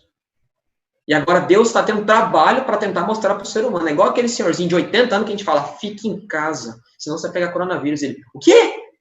Entende? É nesse sentido. Deus está tentando trabalhar com o ser humano, mostrar para ele o que está acontecendo e o ser humano não entende. Então deixa eu retomar aqui para passar para o Daniel. Perdeu a inocência natural, se torna maldoso naturalmente. Tenta resolver as coisas com as próprias mãos. Foge da presença de Deus. Não percebe o problema, só percebe a consequência do problema. E vai vir um quinto daqui a pouquinho. Daniel. Opa, pastor. Só linkando tudo que o pastor disse, mas pastor, fica à vontade, viu? Se eu quiser falar algo que é importante e tal, mesmo a gente levantando a mão aqui, pede pra gente esperar, não tem problema. Aqui, para mim é privilégio ter vocês aí do NASP fornecendo conhecimento teológico de qualidade aqui pra gente. Pegando o ponto que o pastor tinha falado com relação a Lúcifer, né, e o Iago, e tá tudo linkado esses versos, né? Estão dentro do mesmo framework, mesmo pano de fundo, que é algo grande conflito. O Iago tinha falado com relação a Lúcifer, você vê que os versos eles aparecem no futuro, sempre dando a ideia de planejamento, tipo, Lúcifer, subirei até as alturas dos céus, né? Serei igual a Deus. Ou seja, você vê que o indivíduo, ele comete o pecado, vamos dizer assim, só que ele faz isso de maneira planejada, né? Você vê que o tempo está no futuro, põe anteriormente uma ideia de planejamento, é cobiça mesmo, né? É cobiça. E é interessante essa noção de pecado, porque se analisarmos por esse prisma, a gente vê que o pecado, ele nada mais é do que uma escolha, né? Olhando por essa ótica do próprio Satanás, porque veja bem, ele foi criado perfeito, o ser humano também. Neles não havia aquilo que as escrituras denominam como sendo a expressão que ela utiliza, a natureza pecaminosa, né? Ali dentro da cosmovisão judaica eles chamam de cará, né? A inclinação para o pecado. Eles não tinham isso. Eles não tinham nem Lúcifer, nem Adão, nem Eva, né? Eva, nenhum deles tinha isso. Então, literalmente é como o Iago falou, é o mistério da iniquidade, né? Como é que seres perfeitos que têm essa compreensão acerca daquilo que Deus diz por meio da sua palavra, o que é certo e o que é errado, e conscientemente, voluntariamente, né, ele dispõe a escolher o caminho do mal. Né? O uso da palavra lá que aparece bará, né, criou-se nele do nada, né, o mal, criou-se nele, ninguém colocou isso nele. Ou seja, é como se o texto estivesse dizendo, rapaz, a escolha que ele fez é estapafúrdia, e não há justificativa para isso. Literalmente o autor está dizendo isso. Né? Até um teólogo, eu acho que me corrijam aí o nome dele, eu acho que é R.S. Sproul, né? Não sei se é esse o nome. Ele diz assim que o pecado nada mais é do que a plena e perfeita, vamos dizer assim, entre aspas, né? A plena e perfeita manifestação da burrice, né? Você saber qual é o caminho certo, mas voluntariamente, deliberadamente, você escolhe o caminho do mal. Perfeito. Só que não se esqueçam que o pecado, na sua essência, ou seja, no seu começo, porque essa questão da escolha do pecado é interessante, porque o pecado, depois que ele entra, ele rouba a escolha da pessoa. Mas espera aí, as pessoas não podem escolher ser boas? Podem, mas aí você tem que olhar isso à luz de, se o Filho vos libertar, sereis verdadeiramente livres.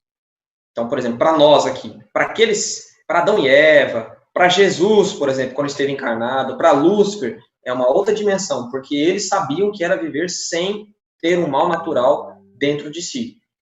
Mas a gente não. Então, para a gente começar a fazer a escolha boa, a gente precisa primeiro de uma ação de Deus, que é o que? A graça vindo na nossa vida, implantando a natureza boa. Mas, se eu pegar na sua fonte o pecado, é exatamente isso. É burrice pura, é escolher o mal. E uma outra coisa que eu não falei aqui, e você me lembrou muito bem. Satanás, quando ele foi tentar Adão e Eva, ele parou por um momento e pensou, cara, se eu fizer isso, o peso do pecado deles depois vai cair nas minhas costas. História da Redenção fala que ele tremeu. Tem 2 momentos assim que ele fica meio medrosinho, sabe? Dilúvio, que ele fala, ih, azedou o pé do frango. E nesse momento, ele tremeu. Só que aí os outros anjos vieram e, não, nós vamos com você, vamos assumir junto contigo. Aí o medo passou dele, ele foi tentar o ser humano. Mas ele planejou, ele arquitetou, ele fez... Por isso que ele vai sofrer a consequência aqui, vai. Porque ele é o pai da mentira, ele, em última instância, é o originador do pecado. Ele é aquele bode Azazel, por isso, entendeu? Em última instância, onde é que vai tudo depois? Para as costas dele depois. Bem colocado. O planejamento aqui, ele é ativo na cabeça do miserável, né? Mas aí agora você vê que o texto, ele some, né? Ele faz a palhaçada e some, né? Vamos retomar aqui as questões dos efeitos do pecado, que eu quero dar uma adiantada com vocês por causa do horário. Vamos lá. Versículo 7. Abriram os seus olhos, ou seja, deixaram de ter aquela inocência natural, fizeram folhas, cintas, né, de folha e tal, obras com as próprias mãos. 8. Se esconderam da presença de Deus. 9, 10 e 11. O ser humano não percebe o pecado. Ele não entende. Até agora ele não entende, sabe? E sabe uma coisa? Nem Satanás entende o pecado. Ellen White fala assim, que no milênio vai ser a primeira oportunidade que ele vai ter para parar e refletir naquilo que ele fez. Olha que coisa, o miserável não... Você fica aí parado, não leva ninguém para Jesus, e Ellen White fala assim, que ele não parou de projetar as coisas para atrapalhar a salvação. Aí, a gente não trabalha às vezes e ele está trabalhando. Olha aí. Tá vendo? Então, seja missionário. Então, o pecado, ele rouba isso da pessoa, a pessoa fica cega, não percebe o que está acontecendo de verdade. E agora vem mais um. 5º problema aqui, ó. Depois que Deus chega e toca na ferida, e aí, como que você soube disso? Comeu do que não era para comer? Cenário perfeito para Senhor, me perdoa. Não, não é isso não. Olha o 12. Então disse o homem, a mulher, vamos lá, a mulher que tu me deste por esposa, ela me deu da árvore e eu comi. Meio a meio, metade da mulher, metade sua culpa. Eu estou totalmente isento. Veja que quem está falando é o Romeu apaixonado que falou assim, ela veio de mim, essa é osso dos meus ossos, carne da minha carne, que aborrecerá a varoa, foi tirado do varão, oh, que alegria, deixará o homem.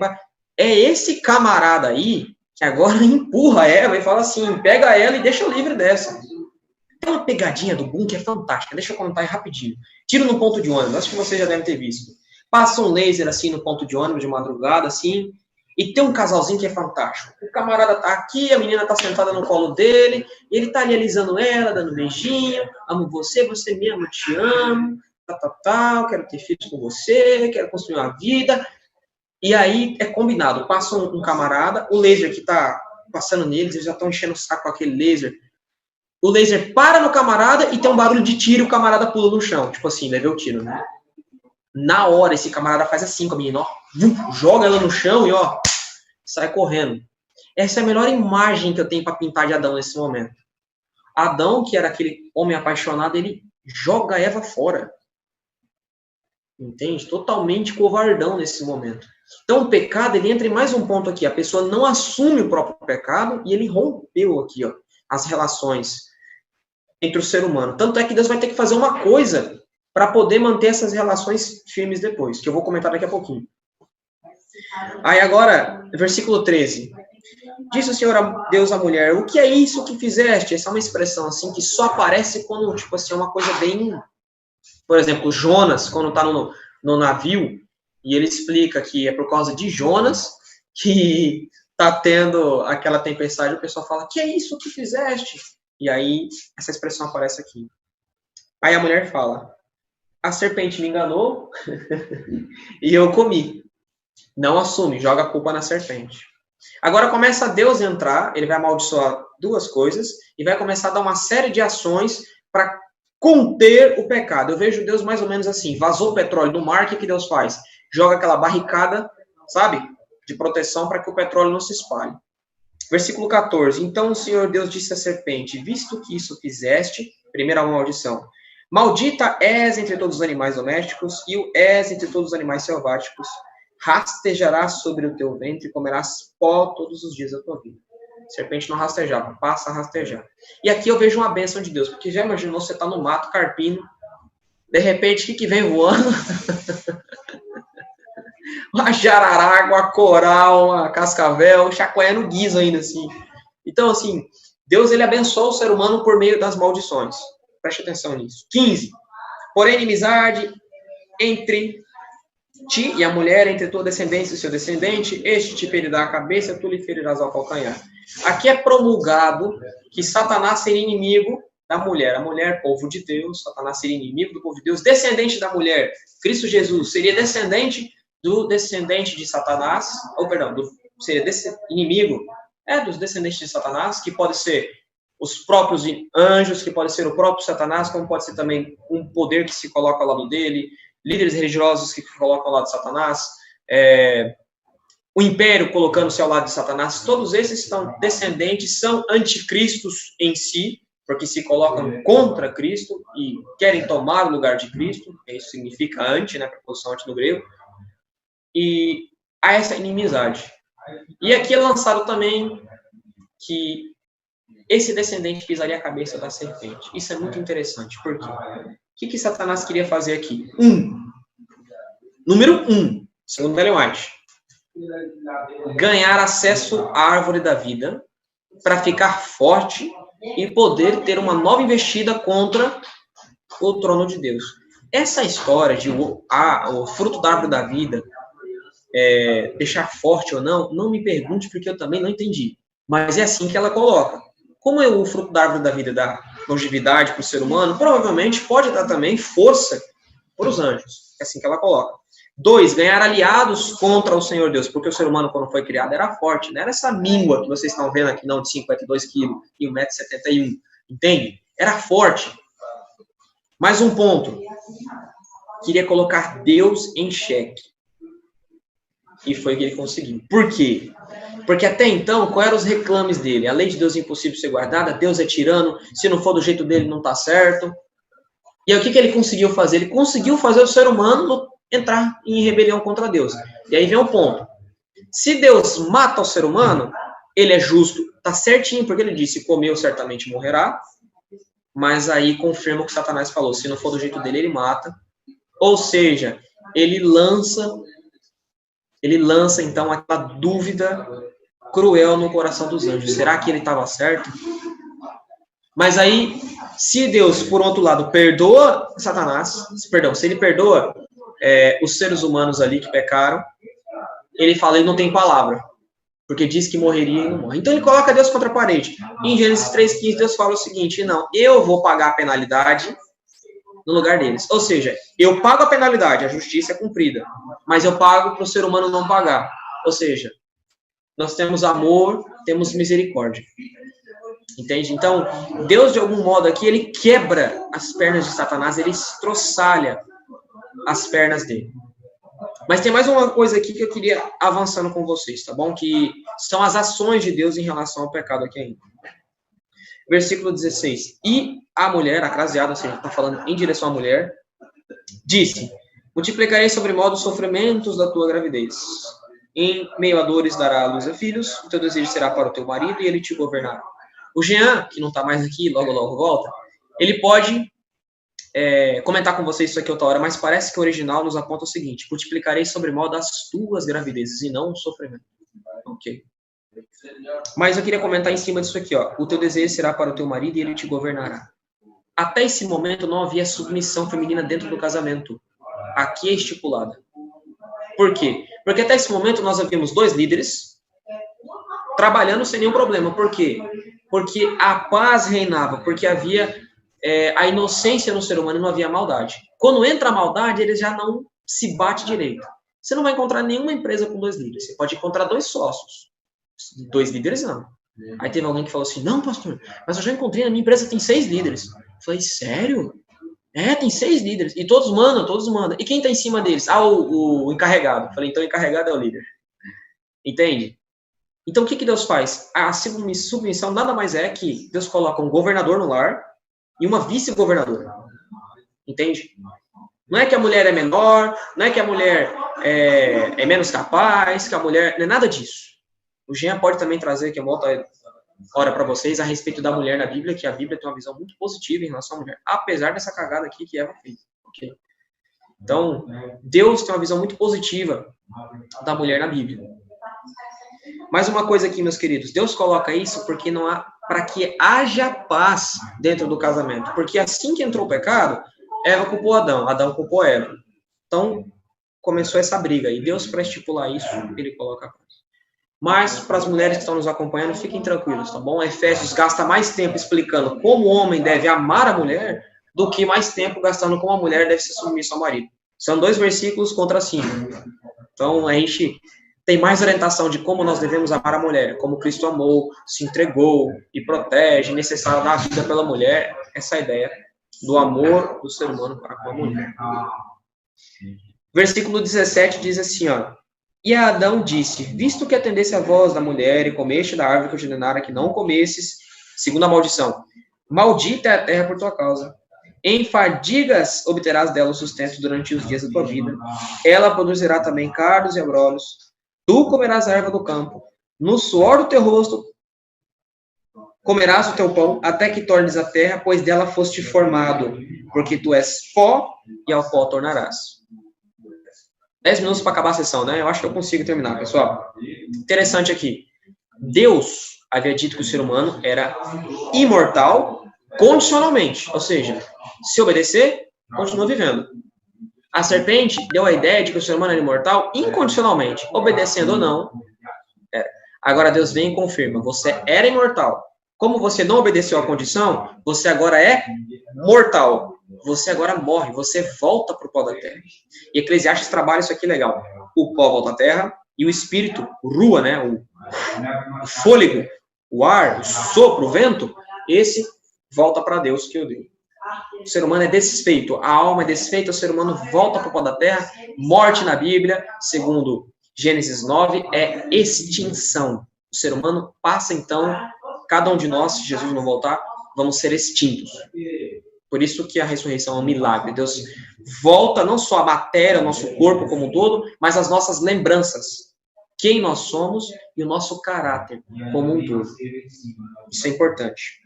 Mas eu queria trabalhar uma coisa aqui com vocês. A maldição que Deus dá para Adão é mais uma vez uma bênção. Sodoma e Gomorra e também os antediluvianos tiveram algo em comum. E não é a questão da prostituição. É a questão da ociosidade. Ambos viviam em mundos perfeitos. Mesmo Sodoma e Gomorra, as planícies eram perfeitas ali, a cidade era abastada e o povo não fazia nada. Então começaram a fazer o que era mal perante o Senhor. Os antediluvianos, embora o pecado já tivesse entrado no mundo, em comparação com nós hoje, o mundo era perfeito. E Deus fala lá em Gênesis 6 que a vontade, as intenções do ser humano era constantemente mal. Para que isso não aconteça, o que Deus já deixou bem claro? Ele redobraria o trabalho do ser humano. Agora, em meio a suor que ele teria o sustento, produziria espinhos na terra, produziria ervas daninhas, já carpiu tiririca, irmão? Então, produziria esse tipo de coisa. Vamos lá, nós temos uma dúvida aqui. Pode mandar, que aí a gente responde. Mas quem que é esse fantasma aí? Fantasma da ópera? Quem que é? Coloca o nome e manda a dúvida, tá bom? Enquanto você escreve a dúvida, eu vou fechar aqui com o versículo 21. Fez o Senhor Deus vestimentas de pele para Adão e sua mulher e os vestiu. Opa! Aqui nós temos algo interessante, antes de eu responder a dúvida. No versículo 7, nós temos uma vestimenta de folha, feitas pelas mãos humanas, que eu já disse para vocês que é imperfeita. Agora nós temos uma outra vestimenta feita pelas mãos de Deus. E como vocês sabem, as peles, o couro, ele protege do calor, protege do frio. e não se desgasta rapidamente. Tá entendendo? As obras da mão do ser humano é imperfeita, mas as obras da mão de Deus são perfeitas. Temos Só mais um ponto. 6 minutos. 6 minutinhos, né? Tô correndo aqui quanto tempo para então responder as perguntas e já te passo. A pergunta dele é interessante. Ok, vamos lá. Mais uma coisa aqui, antes da pergunta. Para se ter a pele de um animal é necessário matá-lo, né? Alguém morreu aqui, meus queridos. O primeiro cordeiro morreu aqui, nesse momento. Por que o cordeiro? Porque o cordeiro, animal que morre quietinho, tem até ditado que se o cordeiro morrer na morte, se o cordeiro berrar na morte dele, ok? Se ele morrer na morte. Se ele berrar na morte dele, alguém da família morre, né? Tem nada a ver isso aí, tá bom? Mas é simplesmente a mostrar que ele é conhecido por ser quietinho. E como nós entendemos ali do ritual lá de Levítico, Adão teve que sacrificar esse animal na presença de Cristo. Agora você pensa para alguém que chorou ao ver uma folha caindo, tem que matar um animal igual o cordeiro. Você passa a navalha aqui, ó, e ele está quietinho, sangue escorrendo dele. Pensa como foi isso para Adão. Mas foi ali que começou o plano da salvação. Gênesis 3,15 é o primeiro evangelho. Em Gênesis 3,21 começa a explicar um pouco mais esse evangelho. De maneira geral, é isso aqui. Depois nós temos os efeitos do pecado. Romanos 5,12. Por um homem entrou o pecado no mundo, pelo pecado entrou a morte passou a todos, porque todos pecaram. Romanos 3,23. Todos pecaram e carecem da glória de Deus. Romanos 6,23. O salário do pecado é a morte. Por conseguinte, todo ser humano, de acordo com Salmo 51,5, já nasce com o pecado, todos destinados à morte. Por isso que Cristo morre na cruz, para você não ter que morrer, para eu não ter que morrer. E é por isso que quem não crê abertamente, rejeita Cristo, ele vai sofrer segunda morte, porque se Cristo não paga para ele, ele mesmo vai ter que pagar. Entende? É isso que é a salvação, é substituição. É isso que é imputação. Deus pega os méritos de Cristo e coloca na sua conta, coloca na minha. Aí nós deixamos de ser devedores e passamos a ter saldo positivo. É isso que é salvação, meus queridos. Deixa eu ver a pergunta aqui. Pastor, me tira uma dúvida. Caso Deus não fosse destruir Satanás no lago de fogo, Satanás morreria de envelhecimento? Tal como o ser humano caído? Boa pergunta. Eu não sei te responder. Mas com base naquele texto História da Redenção que eu ouvi, que eu estava escutando no audiobook, parece que ele definha por não ter acesso à árvore da vida, por não estar na comunhão com Deus. O quanto isso, eu não sei. Né? O ser humano foi feito um pouco menor que os anjos. Mas como que isso acontece, eu não sei. Realmente não tenho como te responder essa pergunta, a não ser um grande não sei. Mas, de qualquer forma, ele seria muito atormentado, porque se em nenhum lugar ele pudesse tentar ao ponto de derrubar algum ser criado, ele teria que refletir naquilo que ele fez. E como a História da Redenção já deixa claro, ele se arrependeu e tentou voltar, porque ele se arrependeu não no sentido do pecado, ele se arrependeu da posição que ele perdeu, ele teve amargura. Iago, faça a pergunta, e se alguém mais tiver a pergunta também, pessoal, manda fazendo pergunta aí agora, 3 minutinhos. Não é bem uma pergunta, mas acrescentar mesmo, entendeu? É que hoje também tem a questão de alguns descrentes usarem o mesmo argumento que Satanás usou, né? Se as coisas não são do jeito que Deus quer, Deus mata a pessoa, né? Parece aquele namorado que é ciumento, que a mulher olhou para outra e aí mata, e tá nem aí, né? Então, assim, essa ideia é totalmente equivocada pelo fato de que Deus era escrito na Bíblia como a fonte da vida. Se você se distancia da fonte da vida, logo você morre. Isso é lógico. Não tem como fugir. E não é que Deus é um namorado ciumento. Isso é uma constatação. É como se fosse água falando para o peixe, viva em mim para você ter vida, senão você vai morrer. Isso é uma constatação, não é um ciúme, né? Mais ou menos isso que eu queria falar. Muito bom, obrigado. É mais ou menos esse o sentido mesmo. E tem a questão também da causa e efeito. Deus, ele é justo. E é difícil entender isso pra gente. Mas Deus destruir o ímpio é um ato de amor. Por quê? Porque ele viveria para sempre se ferrando aqui. Gente, olha a nossa vida, gente. Vamos falar a verdade. Uma correria louca para conseguir dinheiro. Porque o dinheiro é a vida, gente, hoje. Se você não tem dinheiro, você não come, você não bebe, você não veste. Entende? Você vai na rua, alguém te assalta. Você não tem segurança. Vivendo com medo da morte, a nossa vida é um inferno. E não bastando tudo isso, tem tsunami, tem terremoto, tem furacão. Então o ser humano viveria para sempre infeliz. Entende? Infeliz demais. Os próprios anjos não se suportariam. Então, para eles, isso é um ato de graça. Entende? Isso é um ato de bondade de Deus, a destruição deles mesmo. Daniel, quer falar. Daniel quer falar. 1:22, Daniel, manda lá. Opa, pastor, é interessante, né? Esse ponto que o senhor falou, até um ponto muito interessante, muito forte, que é justamente para você ver assim, o perigo tem tantas duas questões, né? Que você tinha falado, perfeccionismo e liberalismo. A gente vê que dentro do que a Bíblia nos expõe, os dois são igualmente potencialmente perigosos, né? Você vê que quando Eva abriu um precedente, né, uma concessão para o pecado, ela dialogou com a serpente. Daniel, vai cair aqui, eu vou criar outro e tu continua, beleza? Opa, na hora, tá tranquilo.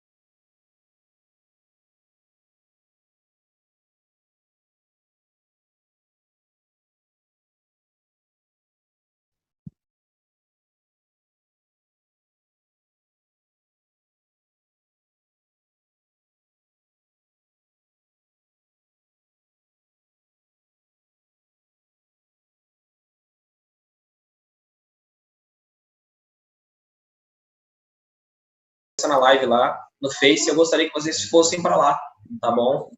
Os primeiros 5 minutos a gente pode continuar o assunto, que é enquanto o pessoal tá chegando, e aí então a gente fala sobre a lei de Deus, tá bom? Daniel, você tava com a palavra? Continua. Opa, pastor, tô aqui. Assim, dentro dos pontos que o senhor colocou, né, o senhor citou a questão do perfeccionismo, a questão do liberalismo, né, e tipo assim, você vê que Eva, quando ela abriu concessão, né, quando ela agiu dessa maneira, vamos dizer assim, ela não foi firme, né, no que diz respeito a determinados princípios, né, como no caso a exortação que Deus fez, que dentro da Bíblia encara como lei, né, Deus fez uma única proibição para aquele casal, né, disse que eles não tocassem na árvore da vida, né, a árvore da vida, e a única, vamos dizer assim, é um mandamento consubstanciado, né, e no único mandamento consubstanciado que eles tiveram acesso, eles escolheram voluntariamente pecar, né, então, assim, você vê que os dois lados são, quando se fala de perfeccionismo e liberalismo, são dois lados de uma mesma moeda, né, são dois lados de uma mesma moeda, os dois potencialmente são perigosos.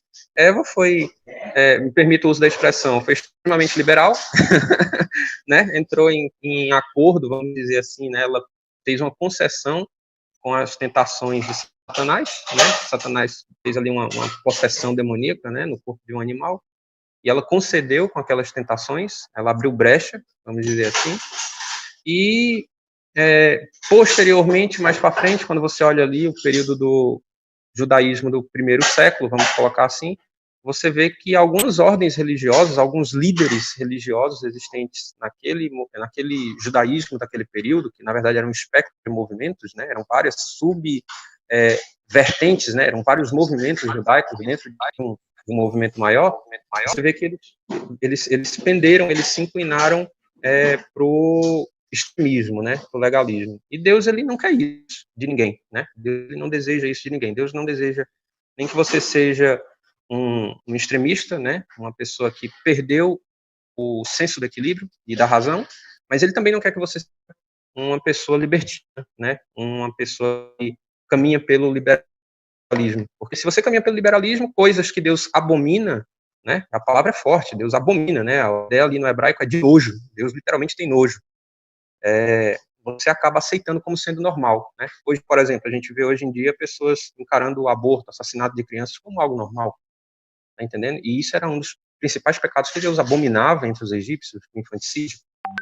Hoje as pessoas aceitam pansexualismo, zoofilia, tem gente até que pratica coisas que não cabe a nós dizer aqui, e estão achando isso normal, né? No entanto, Deus diz de maneira muito clara que essas obras, né, ele literalmente, né, ele abomina e condena, né? São expressões muito fortes, que aparecem principalmente ali nas cartas paulinas.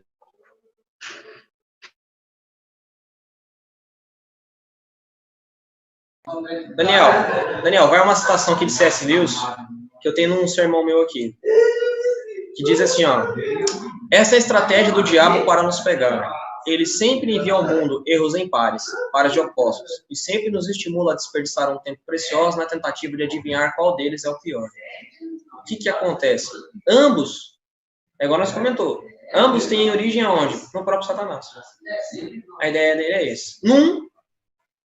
Se exclui toda a ideia de Deus, se joga tudo para longe, e aqueles que já têm uma certa tendência para isso, abraça com tudo. Outros se joga para o outro lado, super, e aí nisso se desvia o foco daquilo que realmente é, e se coloca os focos, o foco, né, focos virou um carro agora, se coloca o foco em cima das fórmulas, das maneiras, ao invés do porquê, entende? O como fica mais importante do que o porquê. Mas enfim, meus queridos, ambos têm origem nisso. E é isso aí, eu trago com essa citação de C.S. Lewis, e deixo aqui um tema para vocês, se vocês conseguirem discutir de maneira aberta, com cabeça, com a possibilidade de escutar o diferente, com a possibilidade de não sair com o inimigo, ok? Mas essa questão de esquerda e de direita no país. A mesma coisa eu vejo nessa situação de C.S. Lewis. Erros em pares. Para quê? Para que faça a gente ficar discutindo qual é pior, qual é melhor. Ambos os governos têm problemas, ambos os governos têm uma coisa ou outra positiva. Tem algum que é melhor, tem algum que é melhor? Deixa para cada um decidir aí. O cristianismo realmente tem alguns que são melhor ou pior. Mas a minha visão, olhando como o país ficou em 2018, e principalmente como a igreja ficou, os seus membros e a liderança, uma pancada de pastor, não é esse, não é aquele, porque não sei o quê, eu só consigo pensar nessa frase. Para quê? Para fazer a gente perder tempo discutindo em cima de coisas desse sentido, enquanto o evangelho é deixado de lado. Mas fica aí. Por que eu falei isso? Porque hoje em dia é difícil de se discutir desses assuntos e você escutar a opinião contrária e sair amigo depois. Hoje em dia é mais ou menos assim. Eu me junto com quem pensa igual comigo. Quem pensa igual, não, esse aí é não sei o quê, já taxa a pessoa e... Entende? Por isso que fica. Se vocês tiverem essa maturidade para chegar nesse ponto e conversar, é bom. Se não tiver, é melhor manter assim, vamos falar de outros assuntos, ok? Porque troca uma ideia. Vamos lá, pastor, sobre essa questão de perfeição do liberalismo, Eclesiastes 7, 16 a 18 trata sobre isso? Ou é outro assunto? Eclesiastes 7.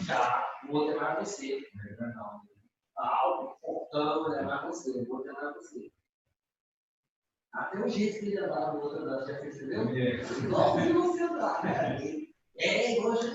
Eu não vou dizer exatamente sobre o perfeccionismo, mas aqui está a base da vida, entende? Não é que ele está falando aqui ser demasiado justo, no sentido assim, que você... Já viu aquele símbolo japonês, que é preto aqui e aqui é branco? Mas aqui no preto tem um pouquinho de branco e aqui no branco tem um pouquinho de preto, representando o seguinte: o mal não é de todo mal e o bem não é de todo bem, sempre tem um pouquinho da coisa. Como é que é? É essa bexiga aí. Então, a gente não crê nisso. Mal é mal, bem é bem. Mas o fanatismo ele estraga muita gente.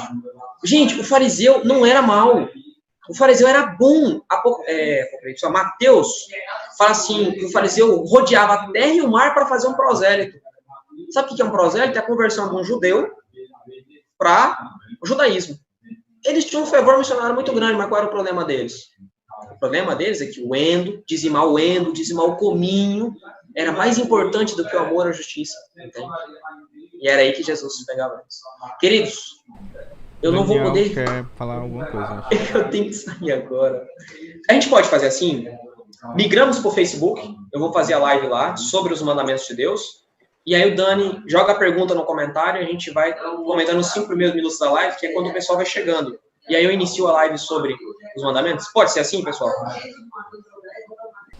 Por mim, sim. Posso contar com vocês lá então? Eu vou criar o link, jogo pro Jean, o Jean compartilha para vocês, beleza? Vou bater ali rapidão o leite ali. Tá bom, então. Vai, filho, corre. Outro vai bater um leite no liquidificador ali. Gente, obrigado. Que Deus abençoe vocês. Vou fazer o link da live. Vou jogar aqui, tá bom? Tá certo. Até mais, pessoal. Obrigado. Obrigada, Ferrari. É isso, pessoal. Tamo junto. Tchau, Débora. Tchau, pessoal. Tchau. Tchau. Valeu. Pode falar. Até mais, pastor.